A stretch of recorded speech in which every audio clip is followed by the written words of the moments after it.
Part 4 opens with more Sergeant Slaughter, aka literally the only Joe who seems capable of getting shit done since Sergeant Slaughter showed up and gave the entire team new training. Funny that. Dr. Mindbender's still on his dumb use this guy's DNA in our Patchwork Emperor project kick, so he locks him in something called the Punishment Module and lays in a course for the Terrordrome. And every single time I hear that, I think of this. Black to the bone, my home is your home.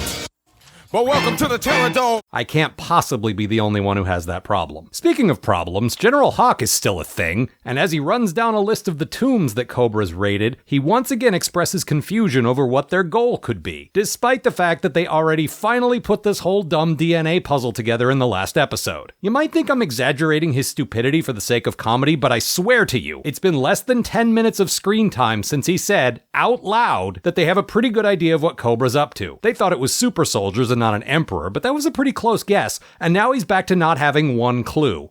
Back at the Terrordrome,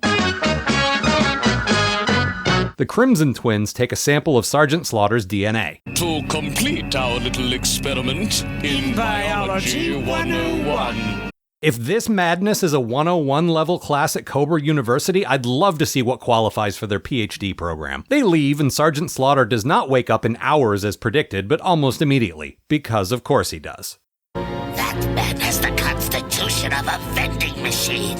Is that a common expression? Or maybe Cobra Commander's actually going through with that career in stand-up comedy he hinted at in the previous episode, and this is part of his Tight 5? Anyway, Cobra Commander, who resisted the inclusion of Sergeant Slaughter's DNA because it would turn the forthcoming Cobra Abomination Emperor into a traitor, decides to team up with Sergeant Slaughter. I can't tell if this is ironic, short-sighted, or somehow brilliant in a way that I just can't perceive with my normal human brain. I do, however, completely follow his drop some garbage into the mix and ruin Dr. Mindbender's mad science experiment plan. I mean, obviously they shouldn't be arising Serpentor arise just yet. Not in the first act of part 4. Save that shit for the cliffhanger, man. So yeah, instead of an emperor, they end up making this thing instead. Which, granted, is not what they set out to make, but on the other hand, they still created life from a bunch of old bones and dust. Standards and practices might require everyone to parachute out of their planes in time, but they apparently have nothing to say about exposing children to people tampering in God's domain. Mindbender insists that his calculations were perfect, which is extra weird when you remember that all of this happened because of a dream he had. Now, I'm not sure exactly how bad that dental accident warped his mind, but I still have a hard time believing that his subconscious can carry out flawless calculations of impossible biochemistry. Yes, this is where I choose to draw my line of credibility. Predictably, Sergeant Slaughter single-handedly escapes captivity. Man, I'm so sick of this guy. Somewhat less than predictably, Scrap Iron, the only guy Cobra Commander seems to trust these days,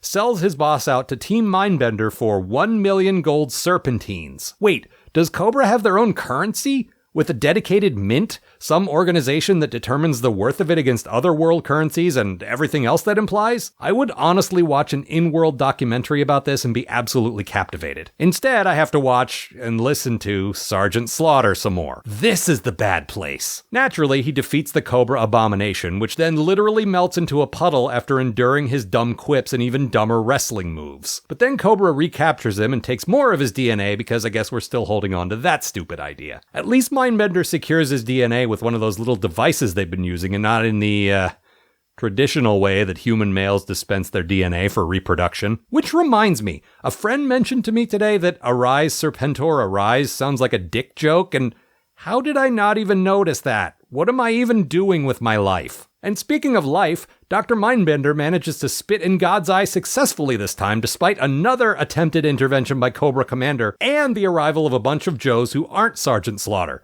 Wait, do they even make those anymore? And so, after 4 parts of running in place, the miniseries finally delivers what it's been promising as Serpentor arises. That's what she said.